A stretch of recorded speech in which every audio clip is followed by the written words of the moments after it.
Welcome, ladies and gentlemen. In this video, we're going to take a look at Australia's brand new puberty blocky law.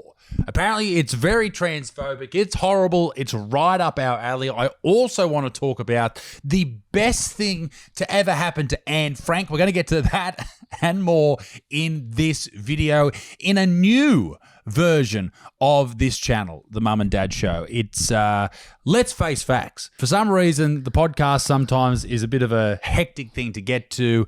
I know it's only half an hour, but to time it with sleeps and stuff like that. So we're going to come out with an episode every single week that's going to blow your socks off. It might be shorter, it might be longer. Who knows? Welcome, little Diggy. It's good to be here. It's great to be here. It's nice to sit down. The eve before Halloween, very exciting. And we've got our a guest ghoul, today too, guys. all chosen by young Atticus, our son. Halloween-obsessed little man. We had more, but we realised there's nowhere to really hang it up. So this is all you get. A lot of it's today. in the lounge room. That's right.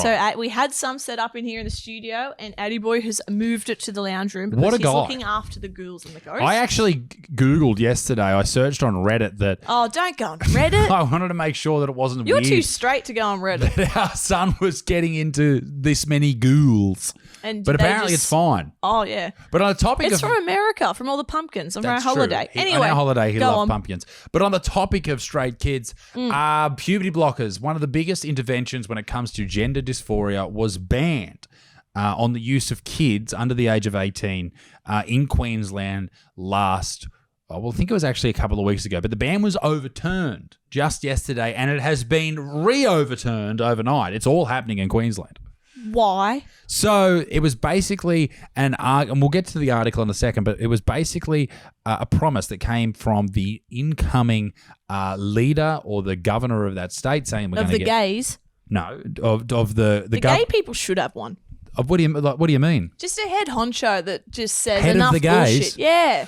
Well, you know what? We've been watching Boots on Netflix where a gay guy joins Great show. the Marines, and it's actually a good show. And I think it's a good show because it doesn't obsess itself with sort of woke politics, and it doesn't obsess itself with, transgender ideology and kids and all this type of stuff. All it is just a gay dude who's really gay, and he becomes So a part funny. of a military unit And isn't known he as the Marines. gorgeous? He's a very cute little He's dude. I love it. I like that it's he's just fun. And it's him finding himself and trying to, it's not wokey. It's just a gay dude struggling with his own identity, and he's in this boot camp. Yeah. And we're in the 5 episodes Marines. in, and there hasn't been too much sort of No. what you would call, quote unquote Yes. woke. So Yeah. I'm thoroughly enjoying it. It's very Same. rare for things like Netflix. But the reason they wanted to get rid of the puberty blockers for kids is because it does interrupt, obviously, puberty. It stops puberty. And the reason people use it when it comes to gender dysphoria is kids who think they are the wrong gender. They'll come out of the woodwork and say, listen, I'm this, I'm that. Or they've been saying it for years, whatever. And puberty comes on. It exacerbates gender dysphoria. If you're a girl, you start growing boobs and you get a bush and all The this lucky shit. ones do. The lucky ones do. Hey, ladies. And the dudes, their willies grow and their balls drop. The lucky ones do. Yeah, I never went through that. But you become more obvious that you are a man or a woman. So they stop the puberty in its tracks. And that is seen as an issue by a lot of people because even though the argument is that it's reversible, not going through puberty in the stages and throughout the time that one does normally go through puberty. Has it been studied enough long term to see what it could actually do though as well? So I could go and I could say, hey, ChatGPT, give me all the risks to it. But the risks are... So I imagine it would be debated. bad, right? Like you stop what your body's naturally trying to do. Yeah. So And I'm not saying you shouldn't do it. I don't think they should do it on under 18s. let me go in. Risks. Be trans if you want when you're young, that's fine. 100%. But I just think that Medicaid, it's sort of like, no, it's not. That was the dumbest thing I was about to I ever wanna hear say. it. Don't worry. No, please. No, it'd be like putting a 5-year-old on the pill, but that made no sense. Well, but some of these why kids put your body through it? Some of these kids are 11. But they might change their mind. That's I know the that that's problem. insulting to people that are truly trans, and I'm sorry, I don't mean it to be rude, but there are some that then later they work out that they're actually gay and that it was they had all these things going on. So sometimes I don't think they're truly aware that maybe they're not trans, maybe they're gay. So the So what if research you suggests you have regrets? Regrets are a big issue. It's not a thing. What A if you box do regret? die. It's pills. I actually saw this article, not an article, a conversation from a lady, and she brought this up. Disgusting. I know, I should never have listened to her. She came out and she said, I was approached by a mainstream media outlet here in Australia to do a story on detransitioning. She transitioned when she was a kid, and then afterwards she decided she wasn't. And they ended up putting a stop to the story because whatever happened, someone put a stop to it, and then another channel ended up running a story, exactly the same story, and that particular station who put a stop to the story sort of went the other way and went really, really woke with that sort of angle. So we're looking at things like bone health, fertility problems, growth problems, and these are all just straight out of ChatGPT. My gut sort of just went straight to the fertility stuff. Like, what if it fucks with stuff, and then 10, 15 years later you want to have a baby, but you can't because you went through this time of trying to work out who you are, what you are, who you like, who you want, all this shit. Yeah. And I think a lot of people look at it like, hey, okay, so if you give medication to a child to stop puberty, what do you do after that? What if that's not enough to stop their gender dysphoria? Will you remove a 14-year-old's breasts because they're growing or whatever's happening with them, and they feel like that is a much better way to quash their gender dysphoria? Because if you're going to give a medication, you may as well do that too. Fuck. It's not for kids, mate. That's the whole thing. And so Let many them dress people, how they want. I think that's fine. Sure. Whatever. You can, if you end up not being trans, you can laugh about it later and go, whoops.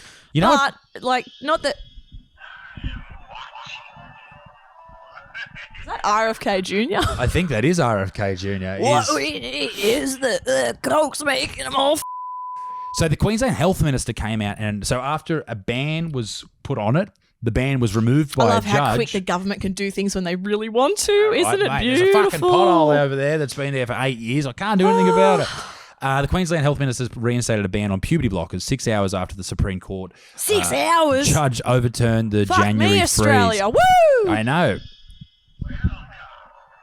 You shouldn't have wooed. He's back. The ghoul is back, ladies and gentlemen. Happy Halloween for those of you. He's giving out puberty blockers, not Reese's Pieces. Welcome to the Mum and Dad Show podcast. Actually, YouTube channel. It's YouTube videos. I don't know what this is. We don't have to name it. It's fine. All right.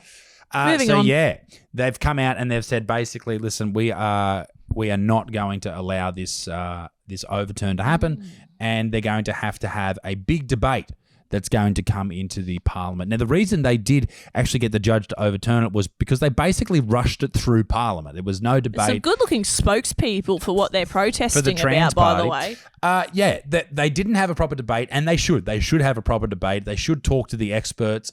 The problem with this is a lot of the experts who have the opinion that this is not the best way to treat this, or this is not appropriate, are silenced. And that is a massive, massive issue, because if you don't hear from people who disagree with you, then you're never going to get to a point of critical thinking. And that's what we need from our governments, is that they need to have the ability to speak freely. Common sense isn't common. No, it's really fucking My dad's not. always said that to me, and as you get older, you just go... And I agree. He does not have common sense. Fair. But you've got to be able to change your own opinions on things and actually learn different information of things. Oh, 100%. I just find that so strange that people can't. And just because you disagree doesn't mean you hate someone. No. You know, I put up a story during the week and it actually went super duper viral. Oh my God. Yeah, hundreds of thousands of views. He said it was the greatest test results he's ever seen. The greatest test results. That's Trump. This one right here. Holocaust victim Anne Frank reimagined as pansexual Latina with a non-binary lover and neurodiverse family in controversial New York City musical. Fucking who? That is wild. That is fucking wild. So this is a story that has come out of the Daily Mail. Now, is that not a fucking insult to this poor girl? Hasn't she suffered enough? Get fucked. Now our pet chickens are trying to come in. Look at this. Piss off. And stop. Right? We'll feed you soon. Stop. Get back in the attic or you'll go straight to the gas. All right, a new musical in New York City has ignited fierce backlash for reimagining Holocaust victim Anne Frank as a pansexual Latina. That's hilarious. From hiding from Nazi occupation. So pansexual meaning... Were the Nazis gay? Gazis? The Yahtzees. Oh! That's right. Play on. This is such a weird thing he says. He says, don't be afraid. This is good. Oh, so the government's saying, I have your soul. Just take the puberty blockers. You'll be right. Yes, they're hiding from Nazi occupation with her autistic family. I guess that's what that means. Whatever. I don't know how they hid in the attic with an autistic. Was this how she was up in the attic? That's where I was going. Yeah, I was like, I don't know how they were able to hide their autistic family from the Nazis with all that head banging against the wall. There'd be some fucking drool. That's right. the production titled Slam Frank. You can't say. Everyone else does. Fair enough. Leave it in. Release the doves. Entitled. The production titled Slam Frank is a satirical play that exaggerates current cultural trends and inclusivity and identity politics, applying them to one of the world's most tragic stories to critique how performative wokeness. They are making fun of it. Well, that changes everything. That's how fucked up this world is. I thought this was 100% legit and serious. It'd be #1 trending on Netflix. Particularly because it's about a Jewish person. I thought that it was like... Oh, so it's satirical. It's satirical. The show began as a viral Instagram parody by Jewish composer Andrew Fox, who joked about creating a production to make Latinx... You know what Latinx is? Very good. Big fan. Girlies feel included in the Holocaust. Lol. The video spawned a full production built around the play with a within a play. The play within a play, concrete, a fictional theatre trope trying to decolonize Anne Frank's story. That is hilarious. Wow. Imagine this is how you live your life. You're trying to decolonize everything. This is a whole play about how fucking you are. From there, the humour spirals into absurdity as characters discover new marginalised identities in musical numbers, swap yellow stars for pronoun pins, and even commune with ancestors lost at border crossings. The production's musical numbers, which several outlets have compared to a Hamilton-style spoof, feature characters discovering new marginalised identity. Did I just read that? What actors are in it? Just a bunch of... I don't know, comedians, those type of people, I guess. Why you asked to be in it? I know, right? They've compared it somewhat to the Book of Mormon, taking the piss out of the Book of Mormon. But now apparently a petition started by Joy Rosenthal has called for the immediate cancellation of the play. You can't have the name Joy and you go around just fucking ruining funny shit all the time. But she's got the last name Rosenthal. So when you talk about the Holocaust and anyone with the last name Rosenthal, it gets a bit heated. The petition reads, turning her story into a slam of any form of entertainment that prioritizes shock value over historical relevance, or reverence rather, is not only inappropriate, it's deeply offensive. The Jewish community, if it was done in Australia, they'd all be in jail. Do it in England, you'd definitely be in jail. Slam Frank undermines the efforts by... Slam Frank. It's a great name. Undermines these efforts by reducing a profound tragedy into a spectacle, risking misinformation, desensitized. I hate that fucking word. Andrew Fox, the guy who created it, remains unbothered. Speaking to the Daily Mail about the petition, he said, besides the devastating effect this tidal wave of criticism has had on his mental health, he has RSD, rejection sensitivity disorder. The petitions and outcries have been extremely bad for our sales. When our show started selling out weeks in advance, we hoped that we would be able to turn away dozens of hopefuls in the standby ticket line. But now, due to all the negative coverage, we only have to turn away half dozens. That's funny. We request some privacy so that we may grieve with our chosen family, and we hope the haters are happier with themselves. Good on him. He's doing very well. People that actively hate on things are just losers. You can make fun of things. That's how ridiculous I am. I didn't know that was a parody. I thought that was genuinely like a thing. It wouldn't surprise me if it had been fucking real. Well, that's how ridiculous the world is, where you look at shit like that and you go, you know what? That seems absolutely accurate and normal and fine. You know what? What's that? I just don't think I can take the internet anymore. I'll continue to be on it. But well, I tell you what, internet's just... I'd like to end this video with the most ridiculous shit from the internet that I found this week. And this week, little Dickie, it is none other than this video right here. Shall we? Let's have a look. I gotta zoom in. Hang on, it says, me realising all the doctors walking around were young white men, and I was thinking that I was scared to be unconscious, naked, in a room full of them. Talk about being fucking up yourself. I know, right? This is just some random woman in a hospital. That's like farting in Woolies and going, I just know some white man's going to enjoy I that. hope there's no white proctologists around smelling my farts. Would you be scared if a group of white men were in a room with you and you were naked in a hospital? Fucking love it. Ladies and gentlemen, thank you for joining us. Make sure you subscribe. I'll take 'em on. New video. What? New video. Oh, violence. It's always violence with you. It's always violence with you. Ladies and gentlemen, thanks for joining us. Be a good motherfucker. Peace in the Middle East. Extinct to au revoir. Bye-bye. Bye. Happy Halloween. Don't be afraid. Oh, let us know if you prefer these videos over the podcast. Let us know. I'll read it. Soul is mine. See him live. Bye. Bye.